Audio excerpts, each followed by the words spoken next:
की नीतियों पर भी आपने सवाल उठाए हैं। अब आगे बढ़ते हैं, जो अगले खास मेहमान हमारे साथ जुड़ गए हैं वो मथुरा से हैं। संजीव कृष्ण ठाकुर जी कथावाचक हैं। बहुत बहुत स्वागत है संजीव कृष्ण ठाकुर जी, एबीपी गंगा पर आपका। जय श्री कृष्ण राजीव जी, धन्यवाद। सर, सबसे पहला सवाल तो यही कि गंगा की जो मौजूदा स्थिति है ऐसी है कि हम सभी से संकल्प ले रहे हैं कि आप संकल्प लीजिए कि गंगा को स्वच्छ करना पड़े। तो स्थितियां किस वजह से आई? क्या समाज की वजह से आई है, सरकारों की गलत नीतियों की वजह से आई है? राजीव जी, मेरा इसमें प्रमुख तरीके से ये मानना है, जनता से ज़्यादा इसमें सरकारें दोषी हैं। हजारों करोड़ रुपया गंगा माता की सफाई के नाम पर, यमुना माता की सफाई के नाम पर सरकारों ने खर्च किए। ब्यूरोक्रेसी ने गलत पॉलिसीज़ बनाई, उनका इम्प्लीमेंट अच्छे से नहीं हुआ। मेरा ये भी मानना है कि गंगा मैया जो गंगोत्री से और गंगा सागर तक पहुंचती हैं, तमाम परियोजनाओं के नाम पर गंगा मैया के स्वरूप के साथ, उसकी पवित्रता के साथ, उसके मौलिक स्वरूप के साथ जो छेड़छाड़ की गई वह बिल्कुल भी ठीक नहीं थी। ऐसे बहुत से देश हैं जिनमें नदियां नहीं हैं, फिर भी वहां पर बहुत सारी विद्युत परियोजनाएं चल रही हैं और विकास भी हो रहा है। सरकारों को इस पर सोचना चाहिए था कि बिना गंगा को छेड़े, बिना गंगा को बाधित किए वहाँ कई शहर उजाड़े गए, वन काटे गए, पर्वत काटे गए, पहाड़ तोड़े गए। अरब देशों में कई जगह पर जहाँ जल नहीं है वहाँ भी बिजली है। तो मेरा ये मानना है कि सरकारों की गलत नीतियाँ इसमें बहुत जिम्मेदार हैं। एक मेरा अनुभव मैं आपको अवश्य बताना चाहूँगा। मैं मथुरा में रहता हूँ। जन चेतना तो बहुत आवश्यक है, हम लोगों को जागरूक करें कि मालाएं ना फेंकें, सबों को भी प्रवाहित ना करें, तमाम हमारी बातें हैं।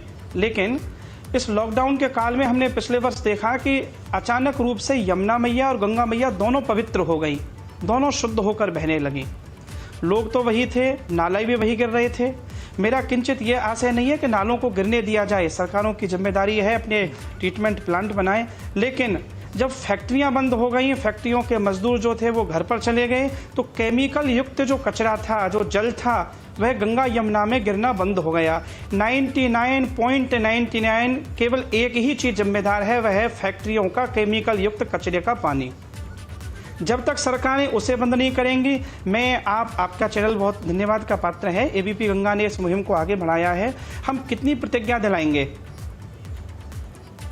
गांव के लोग गंगा जी को अपवित्र नहीं करते हैं। मैं फिर कह रहा हूं, शहरों का, फैक्ट्री का केमिकल युक्त कचरा वह जब तक जाएगा। भारत सरकार का पॉल्यूशन कंट्रोल बोर्ड जो है, कितने सारे ट्रीटमेंट प्लांट ऐसे हैं जो कागज़ों पे काम कर रहे हैं, उनका इम्प्लीमेंट होना बहुत आवश्यक है। ये दुर्भाग्य है, जो गंगा मैया भारत की संस्कृति है, भारत का सनातन धर्म उसका प्राण है, हमारे गौरव को वर्धन करने वाली गंगा मैया, हमारे पुरखों ने गंगा मैया की कस्में खाई हैं। स्वतंत्रता आंदोलन में गंगा मैया की शपथ ली गई। हर भारतवासी, हिंदू जो भारत में है, चाहे विदेश के किसी भी देश में रहता हो, मरने के बाद हम यही चाहते हैं कि हमारी अस्थियां गंगा में विसर्जित हों। एक बार हम गंगा को स्पर्श करना चाहते हैं, तो गंगा जो हमें पवित्र करने वाली है, दुर्भाग्य है इस 21वीं सदी में हमें गंगा मैया को पवित्र करने की बातें करनी पड़ रही हैं। संजीव जी, वो संकल्प क्या होगा जो आप लेना चाहेंगे? निश्चित रूप से इसमें सरकारों की जिम्मेदारी। जी, मैं संकल्प ये लेना चाहूँगा। मैंने एक खबर एबीपी गंगा के माध्यम से ही पढ़ी थी। प्रथम तो यह आह्वान मैं करूँगा कि जो सबों को गंगा जी में बहाने वाली बात आई थी, हालांकि सरकार देखें, कई बार ऐसा भी होता है वो कुछ सुनियोजित कोई एक षड्यंत्र भी हो सकता है। अथवा पहली तो मेरी प्रार्थना यह है कि गंगा जी में सबों को प्रवाहित ना करें, ऐसा मैं आग्रह करूंगा। हम हमारी मान्यताओं को, हमारी परंपराओं को प्रतीकात्मक रूप में मनाएं, ऐसा मेरा आग्रह है। मैं संकल्प ये लेना चाहूँगा कि मैं मेरे स्तर से, मुझे भारत में मैं कथाएं करता हूं और अभी एक वर्ष से तो कोरोना के कारण मैं नहीं जा पाया, लेकिन विश्व के बहुत देशों में जब मैं कथा के लिए जाता हूं तो लोगों को मैं जागरूक करूंगा और कहूंगा कि गंगा मैया को हम ना तो अपवित्र करें, ना अपवित्र होने दें।